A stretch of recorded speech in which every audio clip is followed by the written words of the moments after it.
es el Año Internacional de la Astronomía. Se ha decidido, la UNESCO decide, lo mismo que el 2009 fue el Año Internacional de la Astronomía, el 2015 el Año Internacional de la Luz. ¡Qué manía! Bueno, entonces nosotros los astrónomos estamos muy interesados en el Año Internacional de la Luz, pues en realidad es nuestra materia prima. Entonces trabajamos con luz. Es nuestro año internacional. El Instituto de Astrofísica de Andalucía y esta casa, CSIC, organiza actividades, conferencias y bueno, no hay nada más grande que el universo. Una frase muy bonita. El año es que es nuestra materia prima. Lo mismo que un biólogo tiene, o un mineralólogo tiene una piedra, un biólogo tiene una célula. Nosotros no tenemos nada para poner en un microscopio, lo único que tenemos son rayos de luz. Pero yo quiero explicar aquí lo que hemos conseguido con ese rayo de luz desde que eran los hombres primitivos hasta los hombres modernos, para que vean la cantidad de información que se puede sacar de un rayo de luz. Es increíble. Es una verdadera hazaña de la humanidad y de la inteligencia. Desde muy antiguo el hombre se ha interesado por lo que había más allá del cielo, esos agujeritos que había, y quería mirar. Y es una característica intrínseca del hombre, del carácter humano, por lo menos de los hombres inteligentes, ¿no? Hay quien no le interesa esto, pero bueno, los inteligentes sí, el saber qué es lo que es los misterios, qué es lo que hay allí, lo que nos debe investigar, por qué estudiando el cuerpo humano, las características de las enfermedades, se puede llegar a un conocimiento de medicina, o se puede llegar a un conocimiento de biología, se puede llegar a un conocimiento matemático, y por qué no la astronomía, con ciencias muy precisas y que forman parte de la condición humana, cada vez saber más y conocer más. Bien, pues desde muy primitivo, el hombre mirando al cielo se ha preguntado qué eran esas estrellas que hacían allí, qué significaban, cómo podían estar esos puntos ahí y además que se movían. Realmente tenían más preguntas que respuestas y realmente seguimos igual, seguimos teniendo muchas preguntas y vamos teniendo respuestas poco a poco. Tenemos muchas, pero ya el hombre primitivo observaba el cielo porque lo identificaba con muchas cosas, porque lo veía moverse, porque el estado cambiante de esos puntos luminosos, porque aparecían unas lunas ahí, unos cuerpos celestes. De día había uno que nos calentaba, muy brillante, de noche había uno que aparecía una vez sí, otro no, otra vez aparecía un pedazo. Pero la suficiente curiosidad del hombre primitivo era que aparecía con periodos, de una forma periódica, llegó a contar 29 días, 28 días y pico, ¿no? De manera que lo llevó a cosas de su vida, ¿no? Esos 28 o 29 días son precisamente periodos de la vida de mi hembra y de los animales míos y del nacimiento de los animales y de las cosechas. Verdaderamente tenía una importancia muy grande esa luna luminosa que aparecía ahí, ¿no? De manera que se hizo sus propios almanaque. Grababan huesos, las lunaciones, para ir pudiendo contarlas, para saber cuándo va a ocurrir cosas en sus animales, en su mujer, en la siembra, cuando le hace calor, cuando le sube el agua, incluso representa ahí planetas, representa un cuerpo celeste que son capaces de representarlo. Eso significa una preocupación muy grande por lo que está ocurriendo ahí. Otros en las cuevas van poniendo puntitos también de lunaciones, se cuenta hay 29. Después, con las estrellas esas que hay ahí, se hacen figuras, de manera que, para hacerse una idea de cuándo van a aparecer, cómo se mueven, porque si los puntitos sueltos se los olvidan, ¿no? Pero va creando figuras de animales, de dioses, de héroes. Aquí, por ejemplo, vemos a un guerrero con el cinturón, la espada aquí, o está ahí, las piernas, y un arco en la mano. Orión, cazador. Como eso tenía un león, el sirio, el perro grande que acompañaba al cazador. Se fue formando todo, no una mitología, sino toda una representación gráfica del cielo. Los chinos tenían otros, los indios maoríes tenían otras, los norteamericanos tenían otras, pero las estrellas eran las mismas. Lo que pasa ellos hacían unas agrupaciones distintas, alineaciones de piedras para poder representar cuando existía el tránsito, el momento que pasaban determinados cuerpos celestes por ahí, para saber el cambio de estación. Les preocupaba pues, los animales, la caza, la siembra, la cría de los animales ya domesticados. Todo tenía importancia en esas lunas, en esa posición de las estrellas. Para la civilización humana fue importantísimo la observación del cielo, las alineaciones de Stonehenge, que todavía nos admiran. Hay una puesta de sol en determinado momento de año. En Mesopotamia se hacen, dividen ya tiempos, se hacen los calendarios, lo miden en base de 60, seguimos haciéndolo en base de 60. Ciclos lunares de 29,5 días, ya perfectamente contado. Los egipcios también, las inundaciones del Nilo las coordinaron al cielo. El calendario egipcio tiene 365 días. Todo eso se lo dio el conocimiento de salud que venció. Los chinos también iban por su cuenta, también hacían sus propias cosas, ¿no? Esto es un planetario. Los egipcios lo digamos. Los egipcios son capaces de alinear galerías con ciertas estrellas, la Alfa Draconis, el cinturón de Orión, la Osa Menor, perfectamente habilitado. Uno que fue muy inteligente, tuvo una idea fenomenal, Eratóstenes acabó con la leyenda griega de que la Tierra era plana. Quizá todavía hay algunos que todavía digan que la Tierra era plana, pero bueno, la Tierra era plana. ¿Por qué era plana? Eratóstenes era el director de la Biblioteca de Alejandría, y bueno, la Tierra es plana porque estos señores que son los comerciantes les interesa que sea plana porque pasando de las columnas de Hércules, aquello se acaba. El plano que se acaba, todo el mundo se va a caer para allá. No se acaba, ahí está el cobre y el oro, y el estaño, y no vaya. Por allí no hay que aquello se acaba. La Tierra no era plana. Lo demostró de una forma muy curiosa. Fíjate hasta dónde llega la inteligencia humana. Con nada, con un palo. 200 años antes de Cristo. Alguien le dice, en Asuán, entonces se llamaba Siena, en Asuán hay un pozo que un día del año determinado se ve el sol, pero solamente se ve el sol. Bueno, si se ve el sol en el fondo del pozo, es que está el sol perpendicular al pozo. En medio del desierto el pozo tendría que ser profundísimo. El sol cae perpendicular al pozo. Bueno, me esperó un año y se fue a Alejandría, que no le tenía trabajo, y vio que en una columna de estas, bueno, si la Tierra fuera plana, la columna no daría sombra, porque el sol también sería perpendicular. Resultó que le daba una sombra de 7 grados, 12 minutos. ¿Entendido? Y encargó la distancia que hay entre Alejandría y Siena, y no la regla de 3. Este ángulo que hay aquí, o sea, de la sombra, es el mismo que que forma con la radio de la Tierra. Tenemos etapas, ¿no? Este ángulo son iguales, pues las tormentas son paralelas. Entonces, este ángulo es el mismo que este. Y se dijo, si para 787,5 kilómetros yo tengo 7 grados 12 minutos, para 360 grados se equivocó en un 1,56%. Una precisión bárbara. El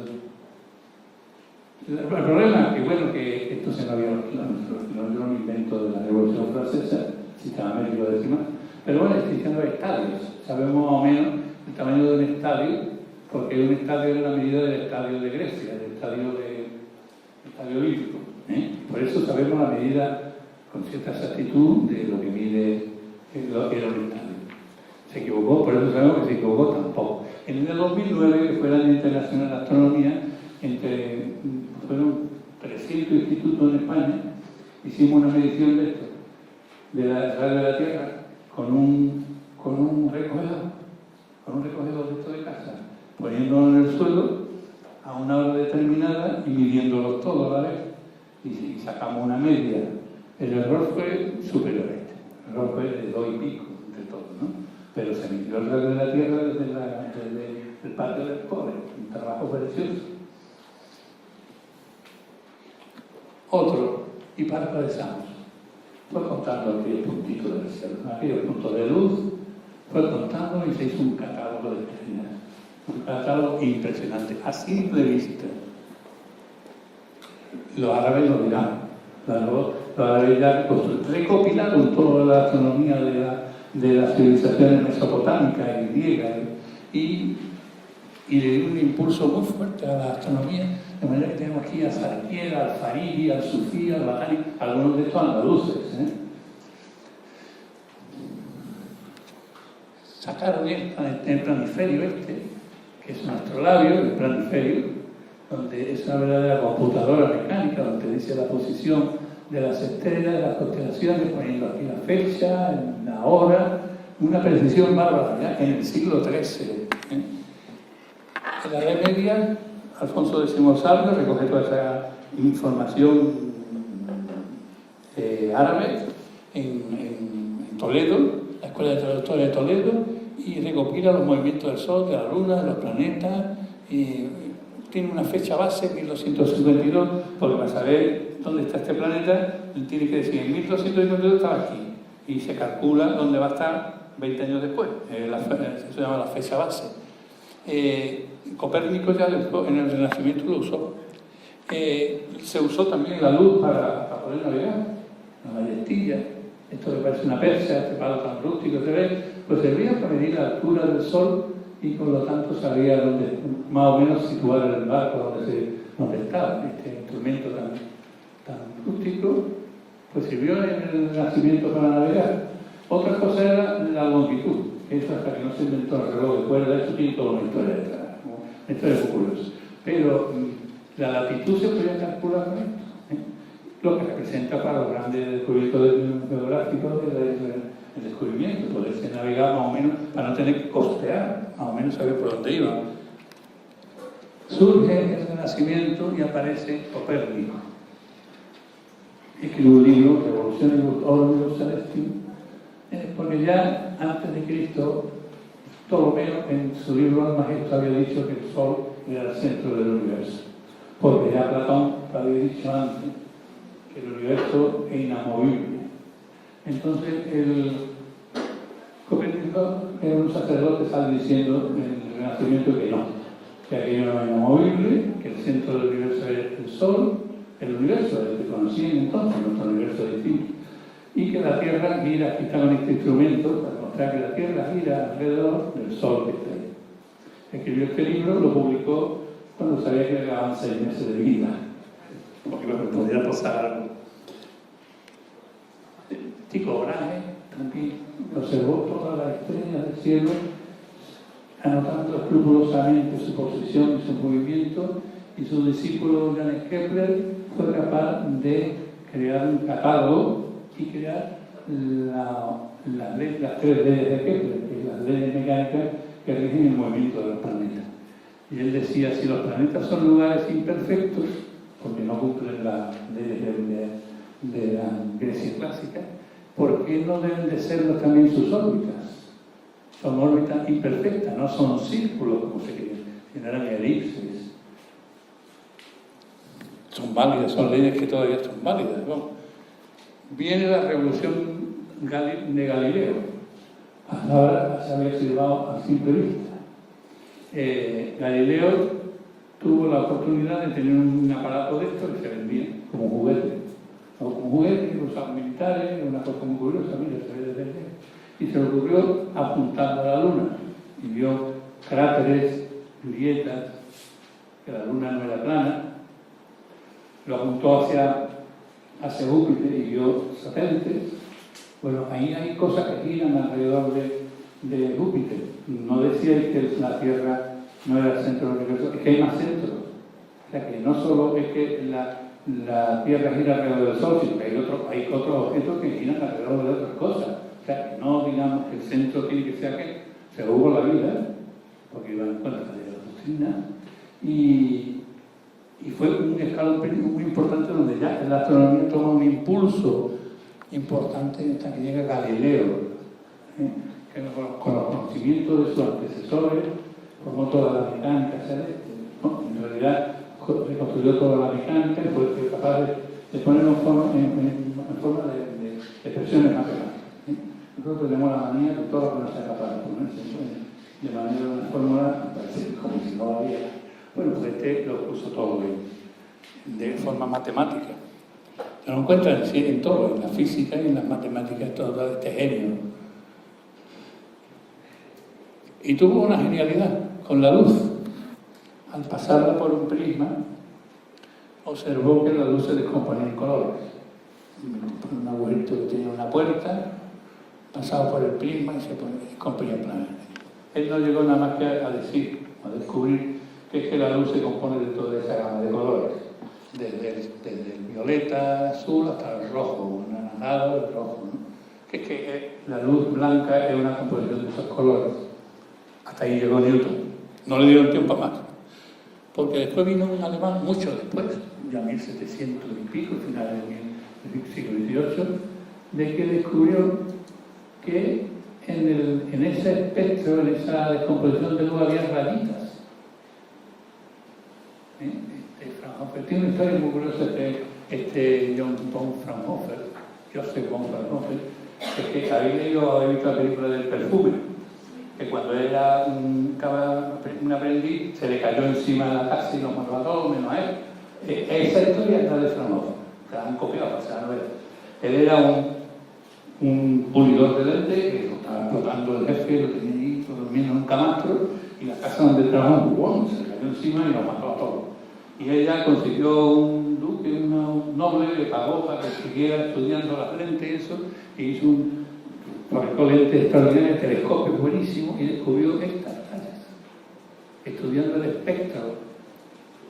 Y llegó hasta ahí. Alguien dijo después de él que en realidad estas roturas, estas rayitas negras, no son nada más que discontinuidades de la continuidad de los colores, son rupturas, uniones naturales, como si fuera una frontera entre un color y otro.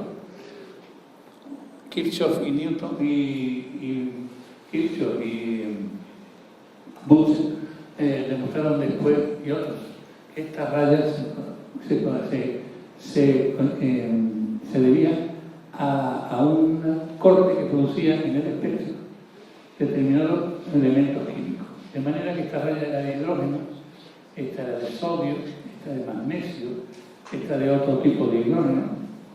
De otro tipo de hidrógeno quiere decir que es molecular, que hidrógeno. Entonces, ¿qué quiere decir? Que cada elemento químico tiene su propia huella activada en el espectro aquel que descubrió Newton. ¿Qué quiere decir? Que estudiando estas rayas puedo saber la composición del cuerpo que me está emitiendo ese espectro, esos colores. La luz es nada más que un movimiento periódico que produce, no se desplaza nada sólido, excepto con la teoría cuántica hay otras teorías, pero en realidad no se desplaza nada, pero tiene una vibración. Esto se llama la amplitud, y esto, lo que pasa de un llano a otro, es la frecuencia, lo que hace la onda esa, ¿no? Se puede ser que la amplitud sea más grande o más pequeña, o la onda sea más grande o la onda sea más pequeñita.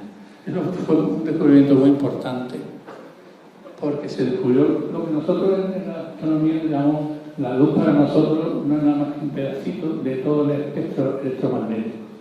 Es toda la misma manifestación. Esa onda, cuando es muy cerrada, es un espectro con mucha energía, y cuando la onda es muy abierta tiene muy poca energía. Y nosotros con nuestro ojo solamente vemos esto.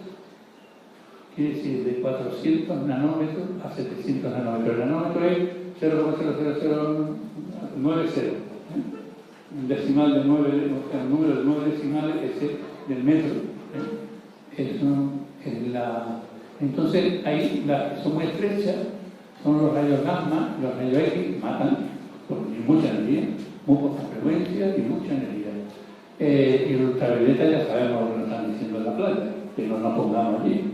El rayo X hay que tener mucho cuidado al hacerse la radiografía. Después viene lo infrarrojo, el térmico, que calienta, el cercano, el mediano, conforme la onda se va haciendo más grande, y está el radar, que está el microondas de casa, que es una onda bastante grande, tiene centímetros, se puede medir, con un transete se mide. Tú metes un transete en el microondas de tu casa, se quema, lo primero que se quema son 2 puntos. es por donde entra la onda y sale la onda. Después, el chanquete digo, del planchete se achicharra entero, el plato del microondas se estropea, te lo tienes que esconder para no te vea como es, por los experimentos del loco este.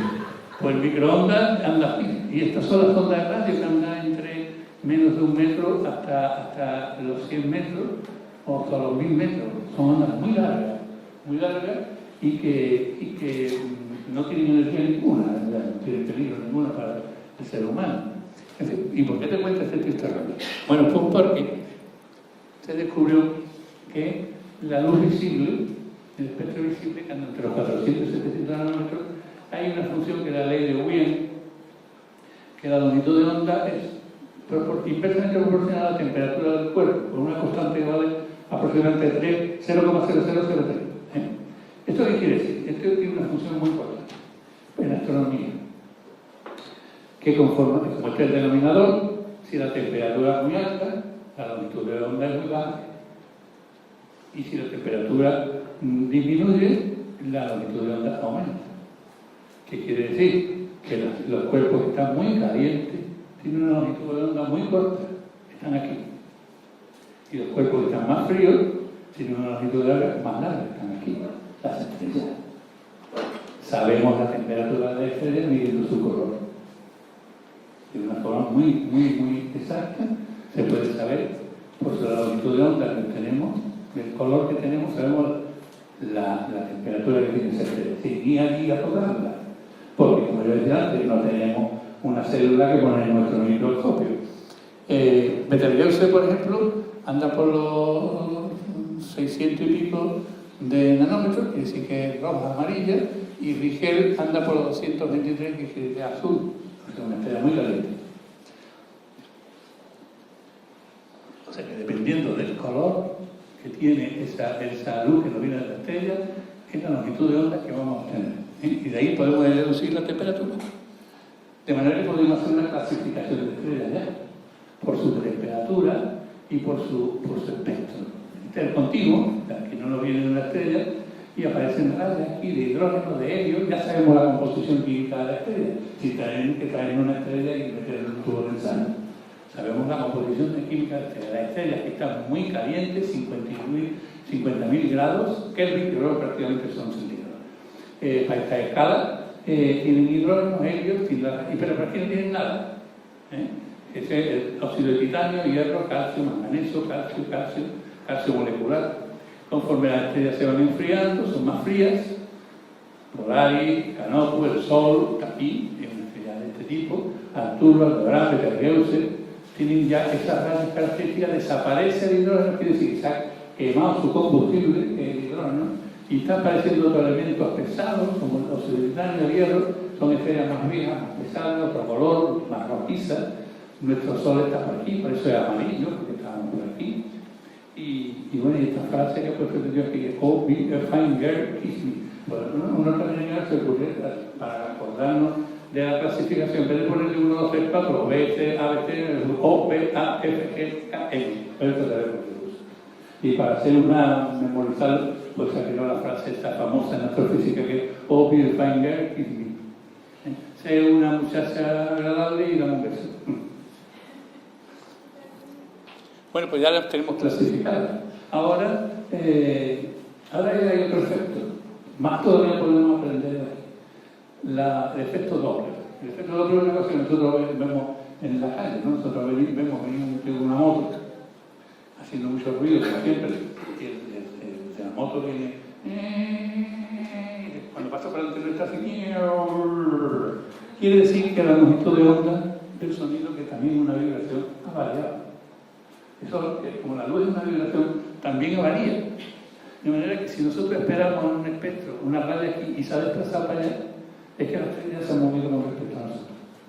Y mirando el espectro de lo que debía de ser y de lo que resulta de la estrella, podemos saber que una estrella, si está en reposo, las rayas están donde deben de estar, esta raya corresponde a hidrógeno, aquella de hierro, y si nos vamos a encontrar un poquito a la izquierda, quiere decir que la estrella está acercando a nosotros. Y si está a la derecha, ya vemos que se desplaza. se aleja de nosotros. Esto nos lleva a la expansión del universo. Las estrellas no están en una posición exacta. Se están moviendo según la expansión del universo. Es muy lenta, pero con estos espectros se puede vivir. Es más, también se encuentran exoplanetas. Un exoplaneta que no se ve alrededor de una estrella, lo último que se está investigando, ¿no? Desde hace 10 años, alrededor de una estrella, puede que haya una estrella como la nuestra, que tiene planetas alrededor de él, pero no lo ves, porque el brillo de esa estrella es tan pequeño y a la vez es tan grande que tapa el planeta que pasa. Pero por variaciones de brillo o por el espectro, si el planeta va para allá, se desplaza, se aleja. Es decir, que las rayas del espectro se van a la derecha. Y cuando da la vuelta y viene para acá, las rayas se han ido a se han ido a la izquierda. Entonces, periódicamente estamos viendo que las rayas se van a derecha e izquierda y se puede incluso calcular cuánto tiempo tarda en dar ese planeta la vuelta a la estrella. Fijaos lo que se llega a ver. Esta se ha repetido. También William y Caroline Herschel son dos hermanos. Ella era feísima. Sí, hay un dibujo de ella. Pero la pobre, la historia de muchas astrónomas. Hoy día hay más astrónomas que astrónomos.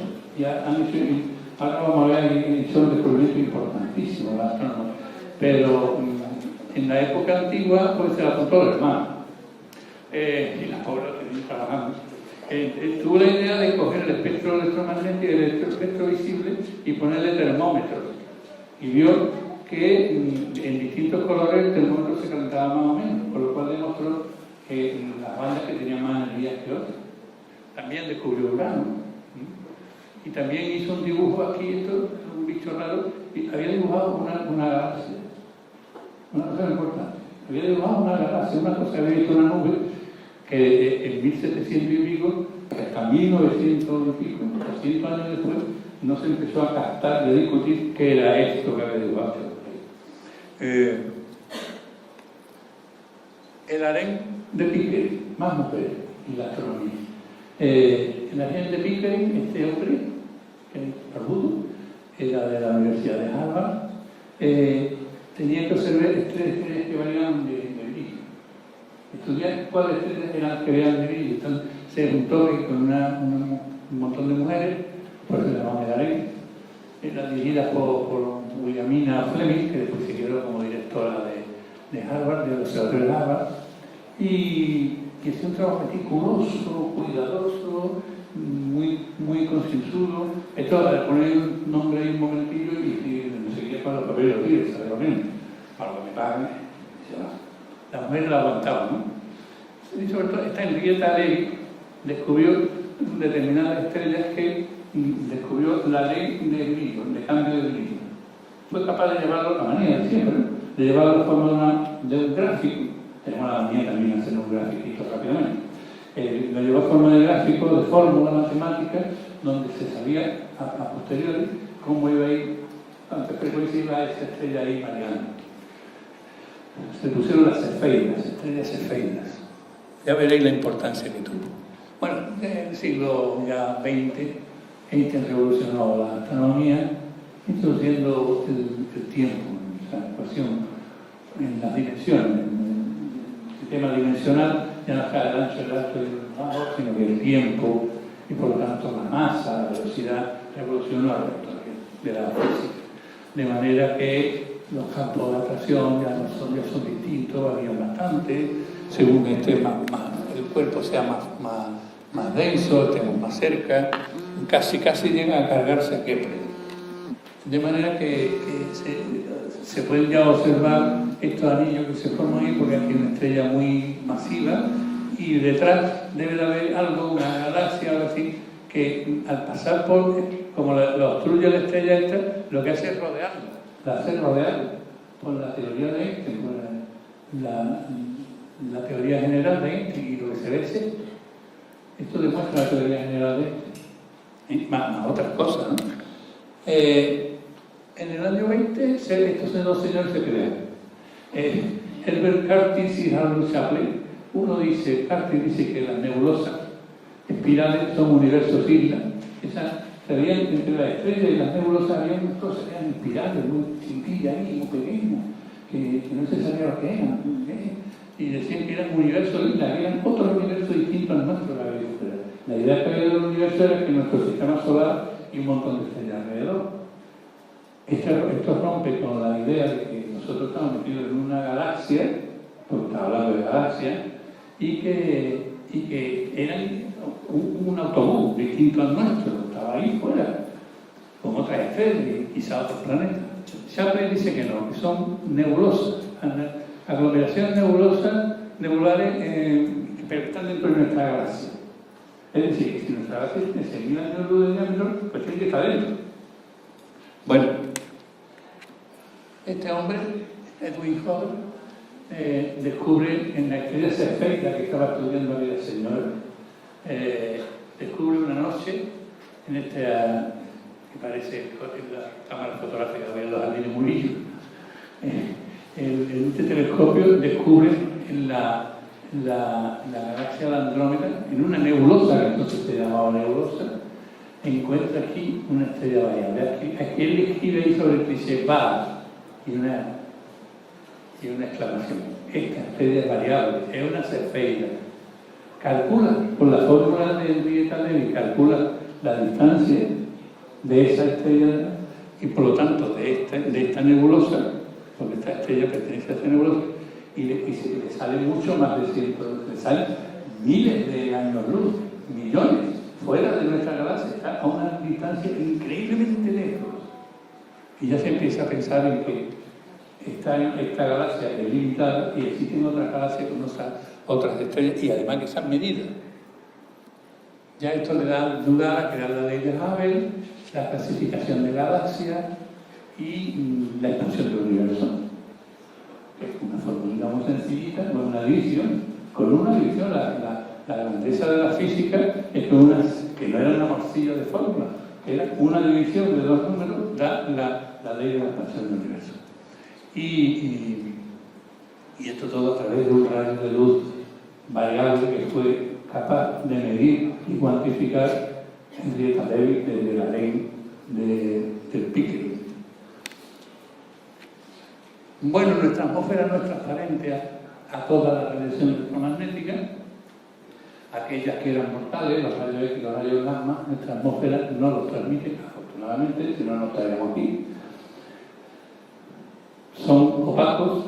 La banda luminosa del espectro visible es un campo opaco, se puede ver, llega hasta la superficie de la Tierra, y pasado el infrarrojo empieza a formarse aquí unas capas de transparencia, el infrarrojo cercano, el lejano, llega otra vez un infrarrojo que no es transparente, y aquí al llegar a los 10 metros y pico de longitud de onda, es un campo plano que se puede ver todo, se puede ver perfectamente al universo. Y ya después, a partir de cierta longitud, se vuelve campo. ¿Qué pasa? Que para nosotros ver esta onda, la radiación electromagnética que nos llega del universo, tenemos que salirnos fuera de la atmósfera, con los satélites especiales captadores de rayos X y rayos gamma.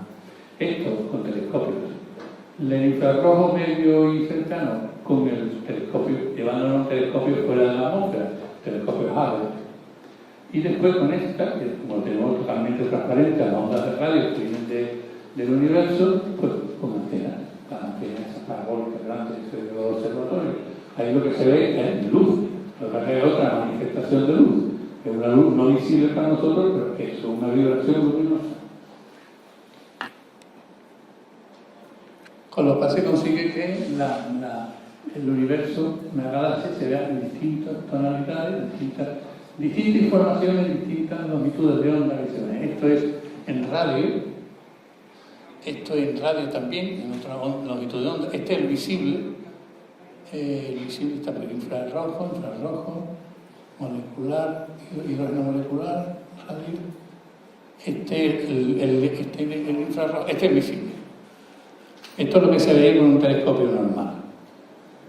Con el rayo X, aquí se ve como en el radio aparece un núcleo de esa galaxia muy fuerte, con mucha energía, y aparecen estos dos módulos un nódulo ahí y otro ahí, que se va confirmando que ese es más grande todavía, y todas las longitudes nos van confirmando esto, pero aquí ya en radio X estamos viendo que ahí hay una radiación de radio X muy grande, que corresponde a esta, toda esta línea, que en óptico no lo vemos, ni en infrarrojo, pero aquí en radio X estamos viendo que es un agujero negro, una radiación fuerte de esta. Bien.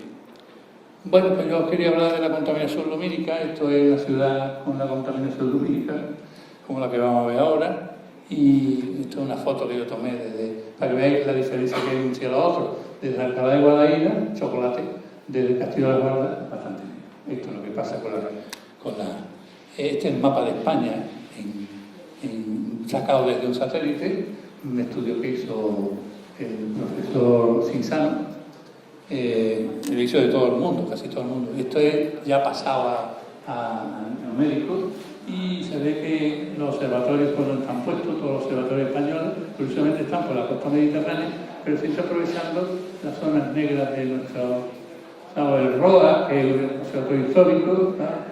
Y el Real Observatorio de Madrid, y las Islas Canarias que están aquí, ¿no? Esto es Calar Alto es esto, y también Sierra Nevada, que también está metido en un foco luminoso. Esto es la farola, como no deben de ser las farolas, en forma de... Esto concretamente es Cádiz, el Paseo Marítimo de Cádiz, bolas de estas. Con lo cual, veis el efecto que produce a una bola ponerle una pantalla encima, pues el cielo se oscurece. Simplemente cambiar las luces. A esta, que es muy bonita, muy típica, ponerle un plato encima y quitamos esta radiación que se va. Se trata de no radiar hacia arriba, porque radiando hacia arriba, pues esto es un registro que hay para que la gente tome nota de las estrellas que ven, de manera que se puede saber los sitios de España donde están. Y esto es un estudio que estoy haciendo yo desde Doñana sobre la contaminación lumínica, para que los biólogos puedan ver cómo la influencia en los animales, en las plantas. Este es el aparato, y esto es una foto de Doñana. En realidad no es una foto, está pasado a foto, pero en realidad eso tiene muchísimo, eso tiene 6 millones de datos encima, que están ahí. En cada puntito de eso es una información de la calidad del cielo, y esto da lugar a gráficos y comportamiento en el tiempo, y esto es el comportamiento en Doñana. Bueno, pues ya está, ya no me puedo. Son las 9:15.